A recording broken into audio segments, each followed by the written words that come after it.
when you are a better person, you are, in this case, a better player. So is character outside of athletics, is it as important as in athletics? Absolutely. You know, we will often say that we don't just coach the kids on the court or on the field. We want to make an impact for their life. And that is very, very true. Our values inform our character, but what? Our character informs our value. Two different things.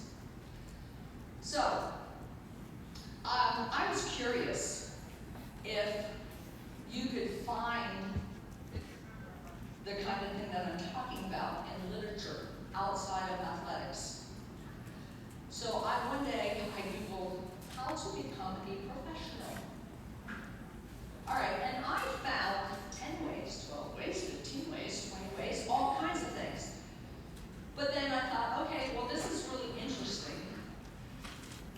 So I put it in a chart form, because I do that kind of thing. There's all the websites I looked at, and I just took the top ones, because I figured they were probably the most respected ones. And the stuff that's in yellow means that every single one of those sites agreed that those traits were really important in being a true, great, sound professional. Are there any hard skills up there? Are there any engineering skills? Are there any doctoring skills? Are there any building skills? Not one. Every single one is, guess what? Character. It's so important. If we want our kids to be as successful off the field as on the field, guess what? All these skills are transferable to their professional lives. All these skills are transferable to our professional lives. It's really, really important. But why do teams get in trouble? It's because we're not intentional. We're not focused on doing what we need to be doing. Now, let me tell you a little story. No, you can't. It's this thing from Gilligan's Island. And anyone who's old, like me, might recognize it. You youngsters forget it. You've probably never even heard of Gilligan's Island. But, okay. This happened a long, long time ago.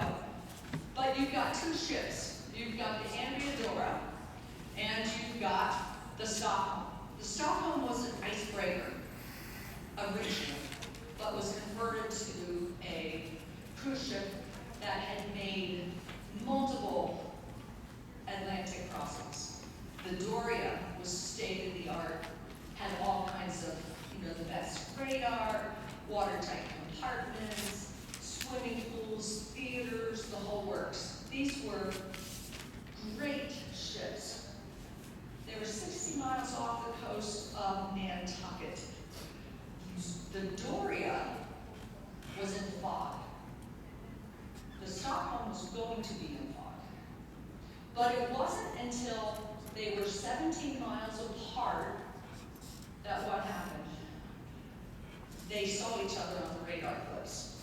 17 miles. They're going toward each other. Now, normally, what happens is that when you're going to pass a ship, and it still is mind-boggling, like, how do two ships in the middle of the ocean find each other? You must really have to work hard to run into each other. But that's exactly what happened. At about 11 o'clock at night, just 10, 15 minutes after they saw the radar flips, the Doria wasn't fogged, the Stockholm came into the fog, and they realized that, oh dear. So the Stockholm decided to do the port-to-port passing. The Andrea Doria decided to go the other way. All right, so you can see one zig, one zag.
study on risk management and risk abatement and why accidents happen.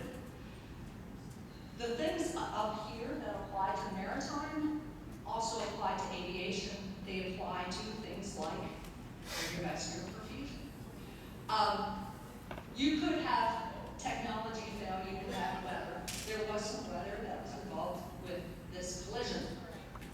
But then you have human error. And you have a number of reasons that go into the human error. They did find that sometimes there was such confidence in the technology that whoever was supposed to be, steering the ship left because they figured they could do it by itself. Think about an airline pilot. Planes can take off and land themselves. Think about what I did. My job was to put people on extracorporeal circulation, stop their hearts, keep them alive during that time.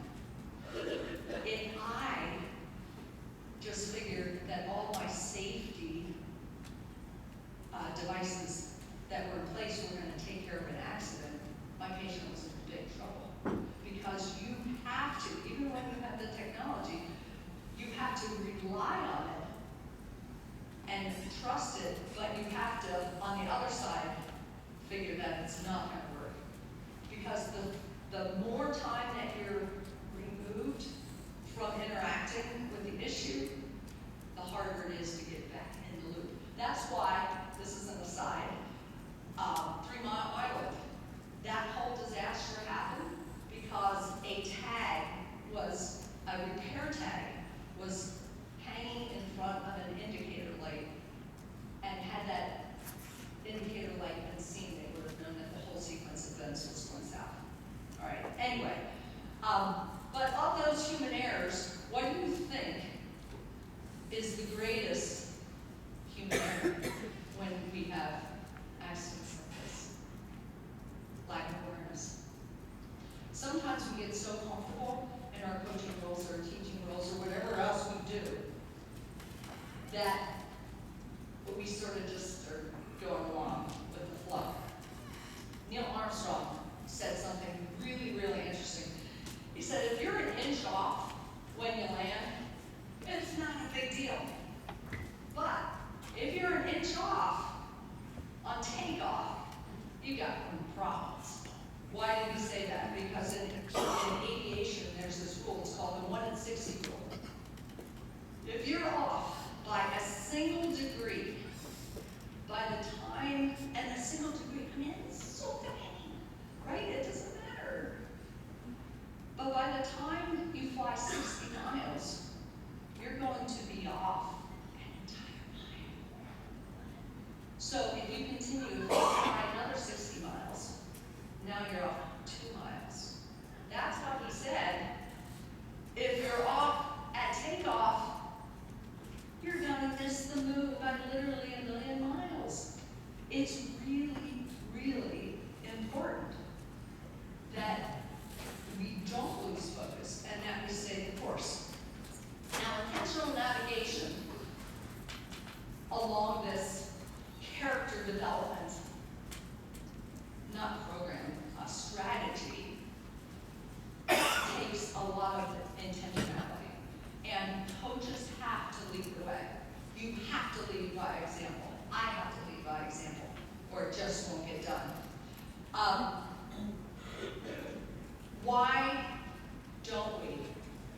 Well, sometimes it's somebody else's fault. Don't we hear our athletes sometimes, if they screw up, well, so-and-so didn't do a good job, or this or that. We hear the blame game. We're content. It takes too much effort, because what I'm suggesting that we do takes a lot of effort, takes a lot of thought. But sometimes we're not honest with ourselves, with our team. Again, in that session that I was in, he was honest with one kid that was had a real attitude issue. And what did that do? That brought him around. But let me, this loss of focus, not paying attention to the details, let me tell you in real life, give you a real life example of that. this one particular 100-mile race, and it was a mountain race, trail race. And it was about 3 o'clock in the morning, 4 o'clock. And it was this really long 4 or 5 mile tortuous climb up this single mountain. Well, I'm by myself, had my headlight on. I look down the mountain and I see 2 headlights, and I vaguely hear voices. They're women's voices, and they're in my age group, so I can't let them catch me. So I'm coming up the trail, and it just plateaus. There's this tiny little saddle. And so I take one more look. There was a guy in front of me, and I saw him turn to the left. So I got to that point, I turned to the left. I ran and ran and ran. This particular trail was marked with reflective streamers, white streamers, and there were also paint on the tree, white. Okay? So I thought, I better beat feet here. So I make that turn to the left, because I saw the guy. I turn to the left, and I run. And of course it's downhill. It's really sweet downhill, but I'm going, something inside is saying, this is wrong. Something's wrong. Check. But I kept seeing marks on the trees. Now, I didn't see any hanging streamers, but I also knew that the day before, someone had sabotaged horse markings. So I figured, well, this guy had probably gotten into this area and taken down all the streamers. Well, by the time I ran 2 or 3 miles off this mountain, I ran into a Forest Service gate. I'm going, yeah, this is wrong. And I just screamed into the night. And when I investigated the little paint things on the trees, they were yellow. They were not white. I was stupid. So what did I have to do? Turn around, go all the way back up. And you know what? When I made the turn to the left, I was not aware that the guy turned to the left, went around the post, and did a 180 to the right. I missed that fact. So I went an extra 6 miles or so when I didn't have to, only because I was not paying attention. I was not focused. I was not listening to what I knew was wrong. And I did not address the issue soon enough. Don't do that. Lots of pain and suffering. All right, so what do we know so far? We know that character is critically important. We know that. We proved that. We know that we must be intentional and that we must keep focus. How does that happen? Well, here again, this is the goal. We want ourselves to be a great reflection of character. We want our athletes to be a great reflection of character. So how, pray tell, do we, let's pick one. How do we teach them to be courageous? Actually, Sabrina, in that book, The Examined Run, deals exactly with that, because distance runners need to be courageous. They need to run at a certain pace, even though it's going to really hurt. They need to know when to surge and when not to surge, when to make their move. How do we teach people to be trustworthy? How do we teach them to be encouraging? Well, there are specific things that we can do during our practices.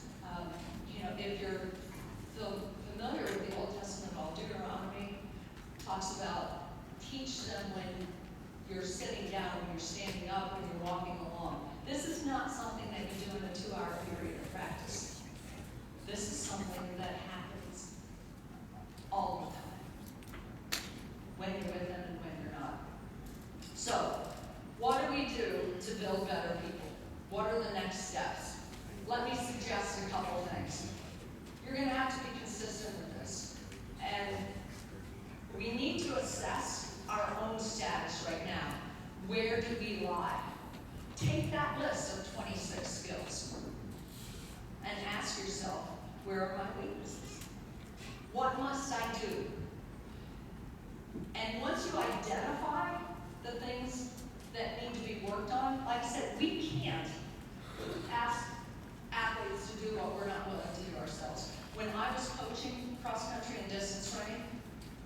every single one of my coaches, we did every single workout that the kids did.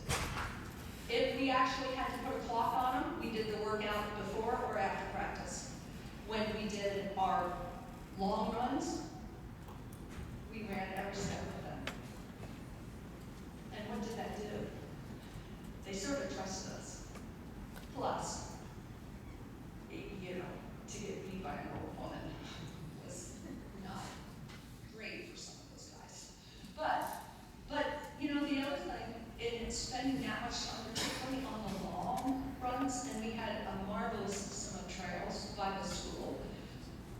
You're running in a row, and they can't look you in the eye, you can't look them in the eye, but they'll tell you all kinds of stuff.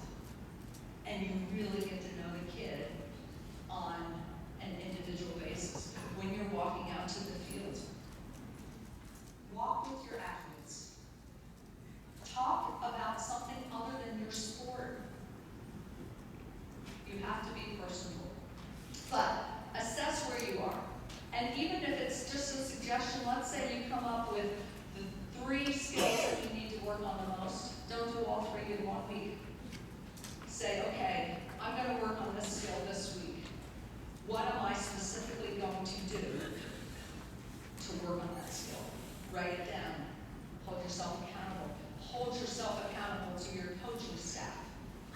All right, what else do we have to do? Take an inventory of your team status. Now, I am speaking again at 1 o'clock, and I'm in the track and field slot, but the kinds of things, I'm going to get very specific about activities that you can do to teach these principles across 3 dimensions: the physical, the mental, and the heart, the self-worth, the confidence, those kind of things. So if you want to come, I'll be more specific. We probably don't have time now. But there are tools that you can use to figure out what are the greatest needs for your team. Where do I start with my team? And what time? Oh, we got it. I'll tell you, I worked with a college tennis team, and I'll talk more about this afternoon. But one of the things that we did is I gave them all this list, and they picked 3 things that they individually needed to work on, and then they also picked, each person picked what they thought the team needed to be working on.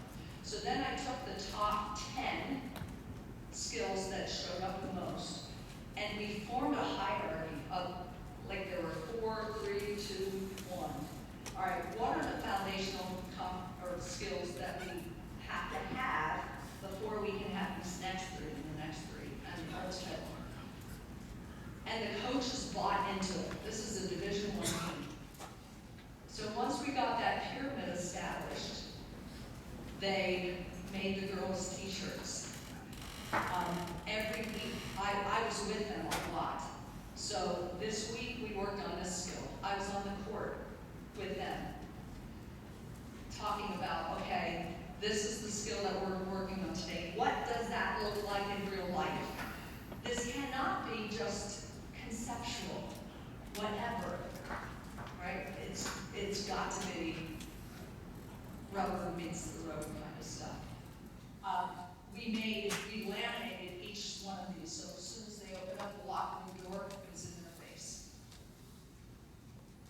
And guess what happened to performance? Skyrocketed. Because these girls were intentionally thinking about character skills. Did they still work on their forehand and their cross-court shots? Of course. But did they work on them differently because they had better character? Yes, they did. And that's what makes the difference. All right, what else? Prioritize your greatest needs. Figure this out. Like I said, I'm going to talk specifically about how you can assess your team, where are they at, some really simple things you can do. And I'll be talking about that at 1 o'clock. But definitely figure out where your team is. Now, your team may be way different next year because you had half the team were seniors and they graduated. So now you have a different set of needs. So you really need to do this every year, every season to see where they're at. One step at a time. We did not try to conquer all 10 skills that those tennis girls needed to work on as a team. We took one a week, and we made it really, really practical. And then use activity to teach principle. We're going to hit this hard at 1 o'clock. But you can be a talking head and laugh, and they're not going to hear you. You use an activity, the light bulb goes on, and they go, they make the connection. And it's so important to use activity to teach principles. And if you come to my session, we're going to actually demonstrate some of those too, so that should be a blast. But anyway, at the risk of sounding self-promotional, I'm not trying to do that, but there is this book available called Creative Coaching Across 3 Dimensions, and it deals very much like what kind of things can you do to work on that first dimension, skill, speed, agility, tactics, all that kind of stuff. There's that. But there's also second and third dimensional, which are very character-driven. I did bring a few copies of this with me, but it's easily available on Amazon. But if you're interested in this kind of approach, it could be, I think, quite helpful to you to use as a basis of the jumping off point and what you can do with your team. Form a community of like-minded coaches. All right, you're not a client, even though you feel like it. You're getting paid like 17 cents an hour for the work that you put in. But find a community of coaches that you can talk through real challenges with. Because the challenges that you're facing probably are not unknown to other coaches. There are online training and resources. For example, is anyone familiar with 3D coaching? 3D Institute. Okay. A lot of those resources are free. There's even character coaching free courses that you can take on there. There's written materials, et cetera, et cetera. And disclaimer, I did partner with 3D Institute to publish that creative coaching book. Utilize a character coach. If you feel like you help, I keep referring to the baseball session that I was in this morning, but he had a parent approach him and had a parent help him who was a professional think through some of the sports psychology kind of stuff. If you have an FCA in your area, a lot of times they can provide and be a character coach to help you to complement what you're already doing with your students. And then book clubs, you think of book clubs for little old ladies with gray hair. But there are actually resources, for example, again, I'm not trying to promote myself, but for example, Conversation for Coaches is a book intended for groups of coaches to get together and work through. It is very discussion oriented, like real life kind of stuff. So look for those kind of things. But in conclusion, if you want a better team, character is key. You've got to start there. You've got to start there. So, if I can help you in any way, in your school districts or your individual teams, if you just want to chat, I'm going to be around all day today. Please hit me up. But I wonder, I know you're probably thinking about lunch, but is there anything that I can answer now or any thoughts that you have in terms of discussion? We can probably take a few minutes to do that.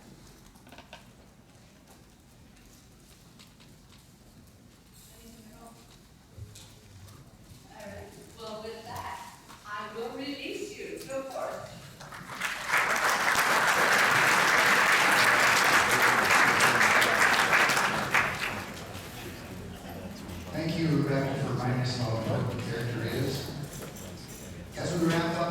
not forget that we're all in this together. This community of coaches is powerful.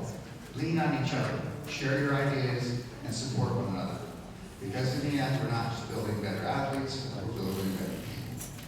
Let's make a difference in our schools and beyond. Attend those workshops, join the online forums, pick up the phone and call a fellow coach. Together we can achieve far more than